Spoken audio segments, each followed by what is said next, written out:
Et bonjour à tous et bienvenue sur la chaîne d'Odan Lorcana, j'espère que vous allez bien, moi ça va extrêmement bien et on se retrouve aujourd'hui pour une decklist ultra agressive dans des couleurs qui pourraient faire des erreurs de mulligan à votre adversaire. Mais avant de passer au deck, je vous rappelle que vous pouvez liker, commenter et partager la vidéo, merci à ceux qui le font. Vous pouvez également vous abonner à la chaîne pour ne rater aucune des prochaines vidéos. Je remercie chaleureusement toutes les personnes qui le font. Comme d'habitude, la decklist se trouve en description de vidéo, tout comme mes réseaux sociaux, et on passe immédiatement à la decklist. Pourquoi est-ce que je vous disais que c'était une decklist qui pouvait faire des erreurs faire des erreurs de mulligan à votre adversaire?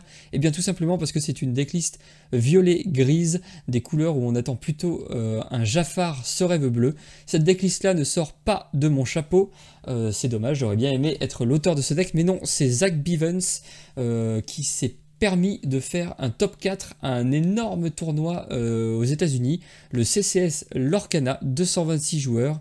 Il a fait 7 victoires, 1 défaite avec ce deck. Autant vous dire qu'il n'était pas là pour rigoler, bravo à lui. Et qu'est-ce qu'il joue dans ce deck? Eh bien tout simplement, pas de carte au-dessus de 4 d'encre.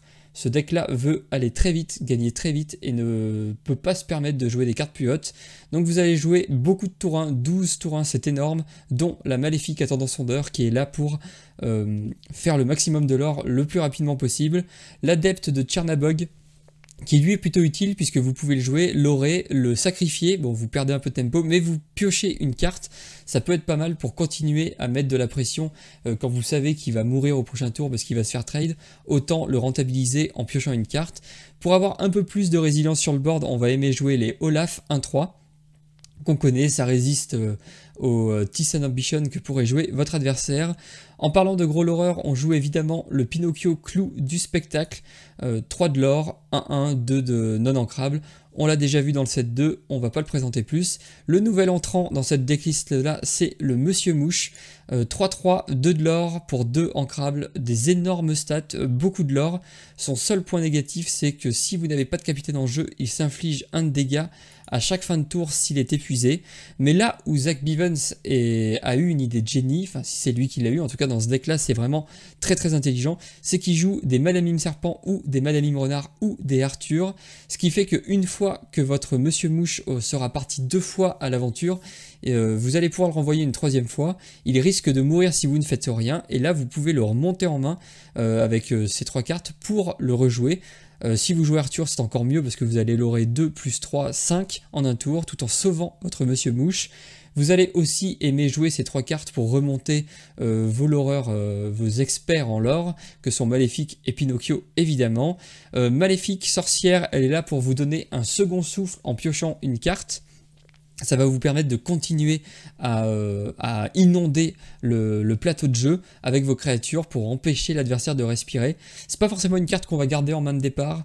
Enfin, en tout cas, je ne la garderai pas en main de départ. Je préférerais largement récupérer un Hercule ou un Prince qui sont les T3 qu'on va vouloir jouer dans la tempo, puisqu'ils ont rempart, ils vont vous permettre de protéger vos autres cartes que vous avez jouées avant.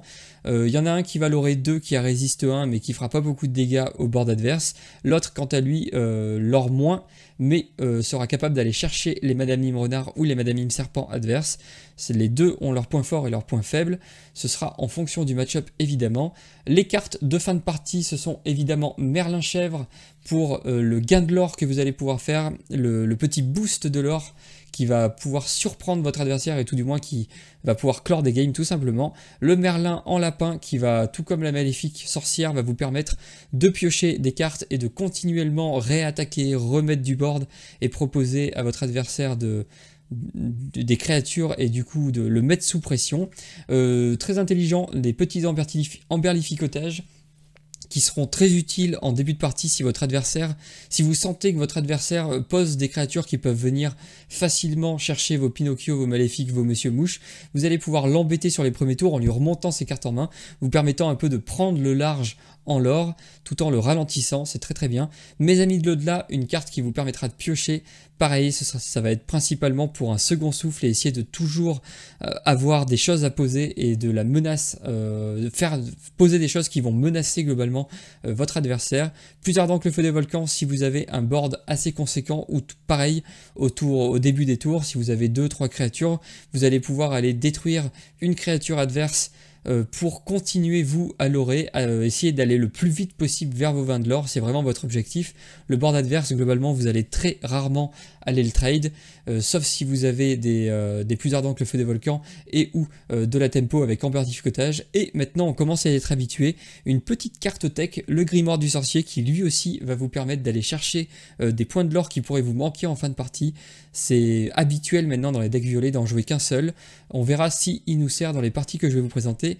Voilà, c'est tout ce que j'avais à dire sur la decklist. J'espère qu'elle va vous plaire. En tout cas, on se retrouve immédiatement sur Pixelborn. Et on est parti avec le deck aggro. On espère tomber contre un deck un peu lent. Rouge-bleu, ça peut être compliqué, ça monte assez vite en lore, mais normalement c'est ce qu'on aime bien. Après, un gris-vert peut-être. Gris-jaune, je pense qu'on est très mauvais contre. Mais voilà, c'est un deck qui a perfait en tournoi. Il a fait top 4 quand même avec ce deck. Je pense qu'aussi il bénéficie vachement du mulligan de l'adversaire. Je pense que l'adversaire va souvent essayer de mulliganer comme si on allait jouer un Jafar, Jafar se rêve bleu, alors que pas du tout. Par contre, on joue premier, on aimerait bien un T1.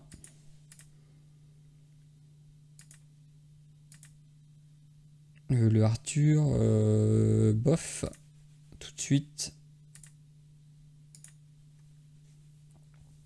On aimerait beaucoup un T1, étant donné qu'on joue premier. Ah, voilà. Ah, voilà. On a T1, T2. S'il est un peu lent, après c'est un deck vert jaune. Donc vert jaune, normalement, c'est un petit peu aggro. Est-ce qu'on va voir. On va commencer par une maléfique. Mais on mettra peut-être un Monsieur Mouche en deuxième. Plutôt que d'aller all-in avec un Pinocchio. Ça dépend ce qu'il fait. Il a une Kida pour jouer un plus tôt. Ça c'est pas trop mal. Est-ce qu'on lui remonterait pas juste sa saloperie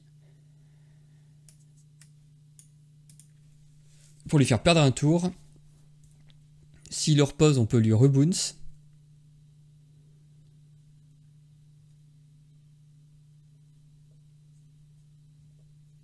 Et Aveshi. Suki Slim. Bah là il a le choix entre amplificotage ou n'écoute que moi. Mes amis de l'au-delà, pardon. C'est pas très malin. C'est pas très malin. Je pense qu'on va préférer jouer Monsieur Smee. Et lui renvoyer... Non, on va pas lui renvoyer ça en main si. Je suis pas sûr qu'il faille lui renvoyer en main. Après, si on lui renvoie en main, il faut jouer Pinocchio, ça c'est certain.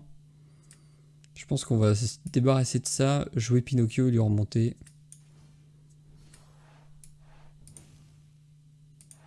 On va essayer de la jouer full aggro. Bon là, le problème c'est que maintenant on n'a plus rien. Est-ce que ça va suffire? Je sais pas. Je pense pas. Il était 3, on l'a pas mal ralenti, on a fait 2 de l'or, enfin 4 de l'or. Il joue son plus tôt. S'il joue rien à côté, ce serait très drôle. Bah ça c'est parfait. On peut jouer un rempart. Partir full aggro. Et il va avoir du mal à nous arrêter en plus. Je pense que là c'était vraiment pas ce qu'il fallait faire. Alors là il va pouvoir poser un T5. Non. Oula. Oula oula oula. C'est pas bon ça monsieur. Ok. Mais j'ai 9 d'avance. Ok. Ça veut me concurrencer au lore. Je pense que malheureusement pour lui, il a trouvé plus aggro que lui. Je pense que là on gagne là-dessus. GG Wellplay, Suki Slim. Je connais pas sa main, mais j'ai l'impression qu'il a pas très bien joué. Après lui remonter son plus tôt, ça a dû bien l'embêter. Il a vu notre main pourtant. Mais là c'est trop tard, même si...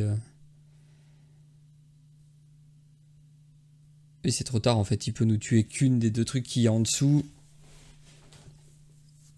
Et de toute façon, oui voilà, là il va pouvoir prendre un trade.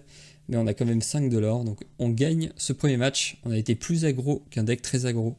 Je savais pas si c'était pas une version Perdita, mais apparemment non. C'est la version, une version un peu discard avec, avec les Ursula, avec les sirènes maudites. On va lui dire bien joué. Oui, c'est une version très aggro, mais on a eu de la chance sur le top deck. On a chopé juste le rempart au moment où il fallait. Après, on en joue 8. Non, on ne joue pas 8, on en joue 7. 7 handicards, c'est dans les stats. Bon, allez, peu importe ce que tu fais. Voilà, bien joué. Merci. On passe à la game 2, sans plus attendre. Donc un deck très rapide. Bon là, on a eu une sortie vraiment explosive. Double maléfique, Pinocchio, suivi de Hercule, avec un Monsieur Mouche pour terminer. Compliqué pour lui. En plus, on a eu 2 emberlificotages qui nous ont vraiment aidés.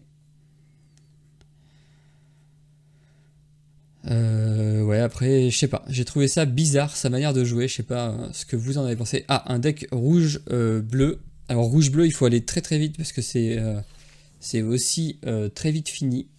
On peut très vite perdre. On a de la chance, on joue encore premier. Mais on n'a pas de T1 cette fois. Alors, est-ce qu'on va préférer mettre Pinocchio ou Monsieur Smee?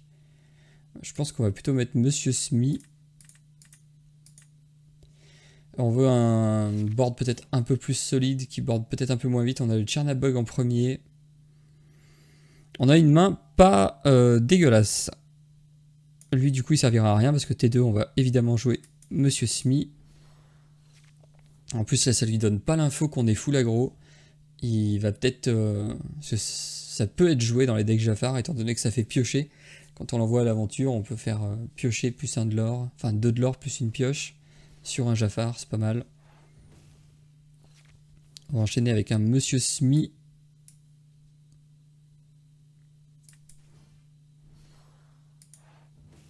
On va pas piocher, je pense, à part si je joue la reine de cœur, mais je préfère que sa reine de cœur tape là-dedans et meure que prenne le Monsieur Mouche au prochain tour. Développe ton cerveau. Pour l'instant, il a... Bon, on est dans les 2 premiers tours, mais il n'a pas fait de jeu vol. Et pour l'instant, il n'a pas encore posé sa plume en forme d'arête. Donc c'est pas trop mal pour nous. On aurait peut-être préféré faire le Pinocchio du coup, mais bon. On peut malheureusement pas deviner. Évidemment, on joue un rempart et on y va. On ne réfléchit pas, on fait attention de ne pas le sacrifier. On veut pas faire ça. Ce match-up est compliqué, je pense. Là, on a eu un départ un peu mou, mais lui a pas eu de gestion pour l'instant. Pas de plume, c'est la plume. Ça, c'est problématique. Prochain tour, on sait qu'il va y avoir un Maui a priori. Cela dit, nous, on peut juste... attendez, on va d'abord chanter. Est-ce qu'on préfère poser lui? Il aura plus. On va le mettre en rempart aussi. Au prochain tour, on remonte, je pense, Monsieur Smee pour éviter qu'il meure. On peut le remonter, reposer. Non, on pourra pas le remonter, pas remonter, reposer, mais on pourra au moins le remonter et peut-être trade son Maui si jamais il a un Maui. On va voir là, s'il fait plume. Il pourrait aussi... bon là, il y a la Madame Médusa, mais ça nous embête un peu moins. Ce prochain tour, il y a Soyez prête, ça nous embête. Du coup, ouais, on va... le Gaston, on va obligatoirement remonter Monsieur Smee pour pouvoir repartir, hein, sinon c'est dur. Là, on va l'aurait quand même beaucoup. 2, 3, 4, 5, 6. On va se mettre à 13, c'est pas mal. On va essayer de pas trop se commit. On va peut-être même sacrifier le Chernabog.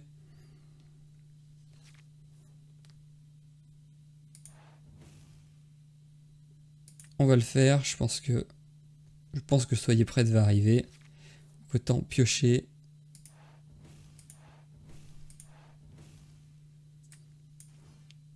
On va préparer la suite en remontant lui. On peut ancrer ça, je pense que ça nous servira plus. On se met à 13. S'il a un soyez prête, on a bien fait. S'il n'a pas fait de soyez prête, on aurait dû laisser le Tchernabog, mais bon. Le Monsieur Smee, on était obligé de le remonter, c'était trop dur de le laisser. Là, le Scar aussi nous ferait extrêmement mal.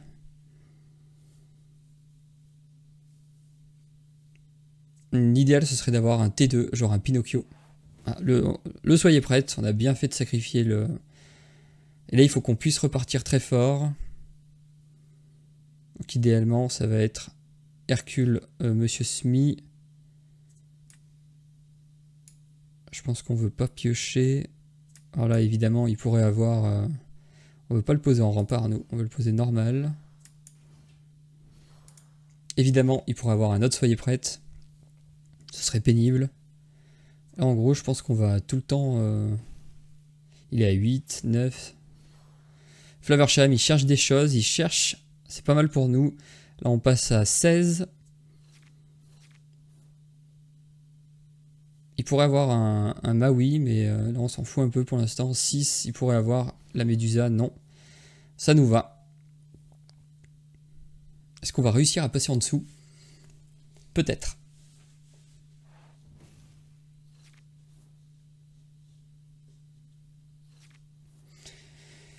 Les Tchernabog. Alors bon, je pense que ça c'est obligatoire.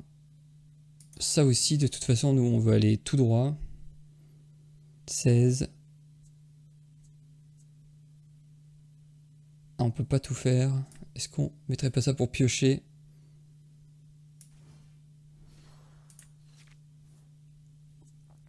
Est-ce qu'on préfère le Tchernabog? Est-ce qu'on tente un all-in?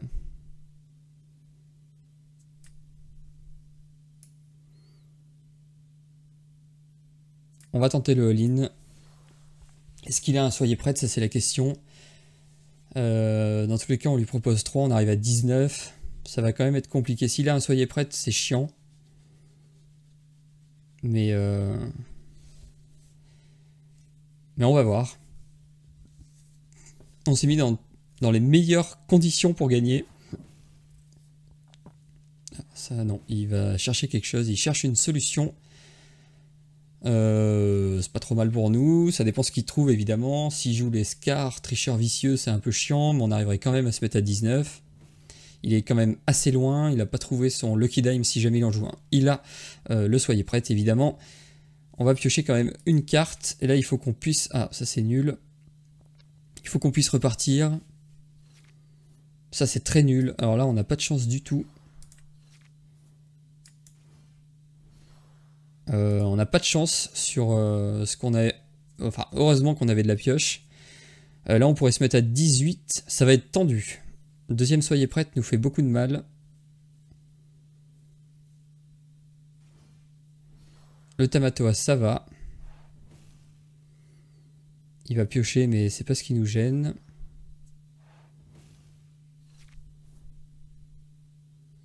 Après, évidemment, il peut tout le temps retrouver un soyez prête, il peut tout le temps retrouver plein de choses.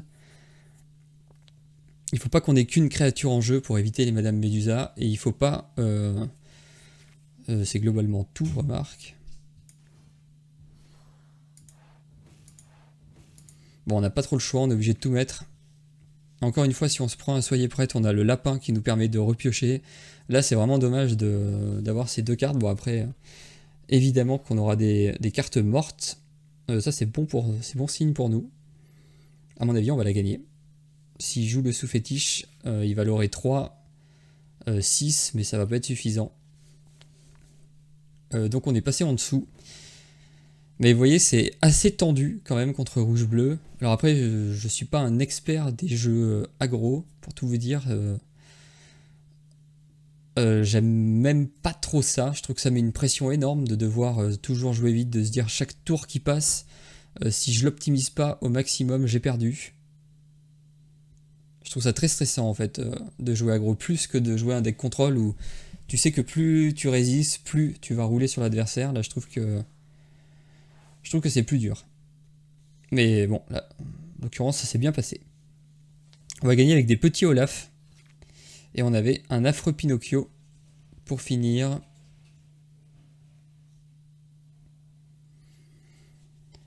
On a gagné du coup T6 ou T7, je sais plus.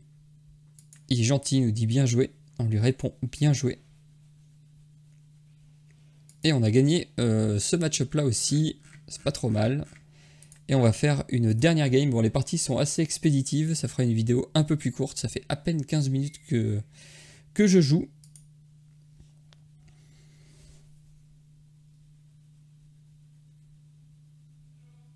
Et on aimerait tomber... Ah bah parfait. On tombe contre rouge-violet. Alors rouge-violet, c'est... Donc là, on aura tout fait. On aura fait un match-up aggro, un match-up plutôt... Enfin, ultra contrôle et un match-up plutôt mid contrôle. Ça dépend les versions. On joue encore premier. On a quand même un peu de chance là-dessus. On va pas s'en plaindre. Pour une fois. Est-ce qu'on garde le lapin? Je pense pas. Donc là, oula, on a du beau monde. Comment est-ce qu'on optimise ceci? Oh, j'aurais dû jouer la maléfique. Je suis un idiot. J'ai joué trop vite. Parce que là, en plus, il peut... Non, ça va. Ne le fait pas.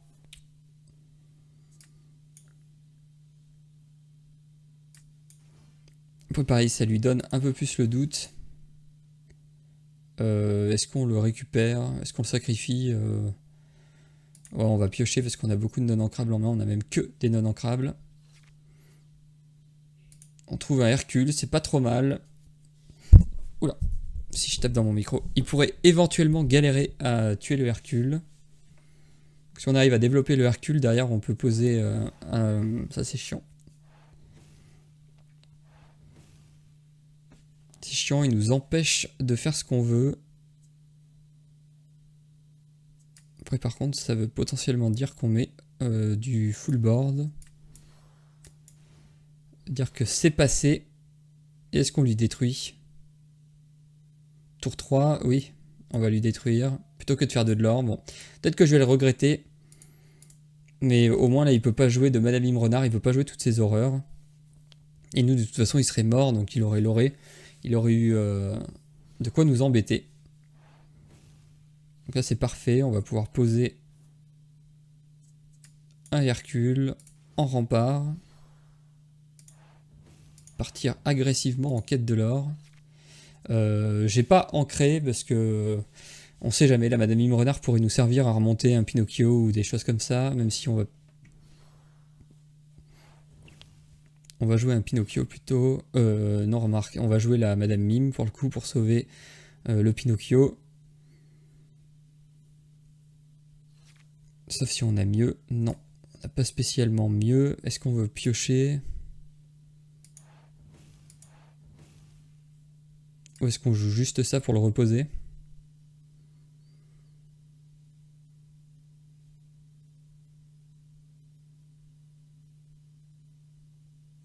Ou est-ce qu'on joue lui?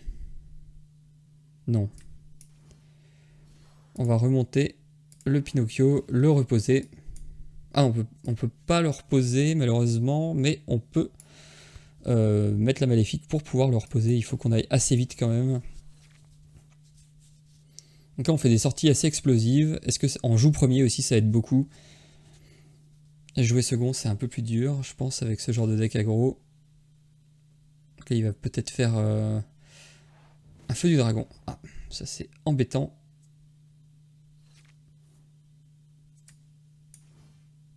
Après ça nous permet de piocher.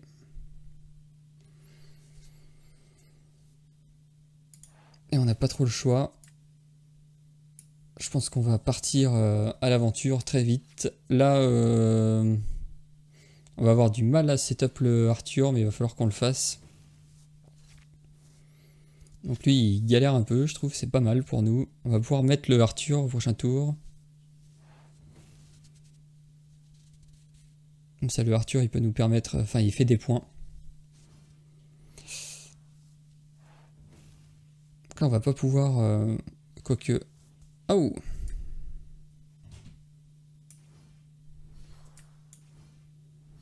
Alors ça, c'est très très bien pour nous. Est-ce que ça va passer? C'est la question. Il est sur le tour où il peut jouer Soyez prête.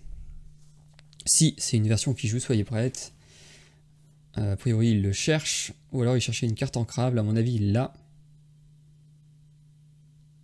Est-ce que ça part en Soyez prête? Là, sinon, ça fait 6. Feu du dragon. Il va pouvoir taper notre Merlin. Alors là, l'idéal, c'est de piocher quelque chose qu'on peut remonter. Ça nous fait piocher. Là, ça se goupille pas trop mal pour nous. On pourrait éventuellement juste faire ça pour l'instant.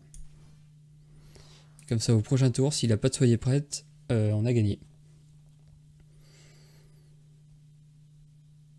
Sauf s'il a un Feu du dragon dans notre Arthur. Il fait un Mes amis d'au-delà.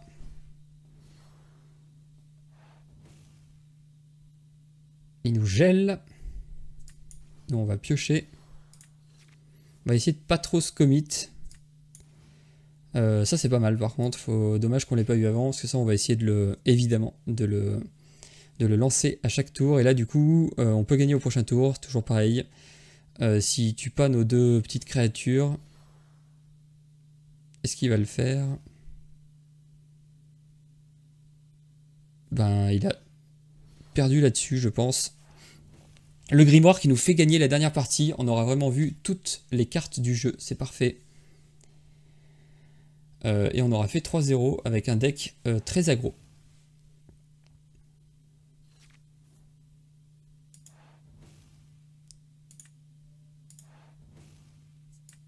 Il peut être déçu. Et voilà. 3-0, c'est vite, c'est rond, c'est rapide, c'est un deck aggro. J'espère que cette vidéo vous aura plu. Si c'est le cas, n'hésitez pas à liker, commenter et partager. J'essaye de répondre à tous vos commentaires.